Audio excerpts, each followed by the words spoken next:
Hey friends, if you wish to install Windows 11 on unsupported hardware or processor, then please watch this video. I will guide you through the resolutions. Search for Registry Editor in the Windows search bar and click on Run as Administrator in the right pane. Go to HKey Local Machine, System and Setup. Now right click on Setup and we will create a key named Mo Setup, MOSETUP. Right click, New Key and name it Mo Setup. In the right pane, we will create an entry named Allow Upgrades with Unsupported TPM or CPU. New DIVA 32-bit value. Now double click on it and change the value to 1. Now see, here's the thing. When I say that you can install it on unsupported hardware or processor, then please understand this.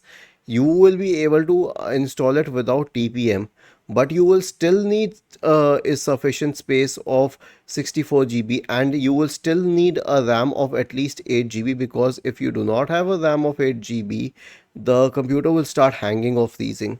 Was this helpful?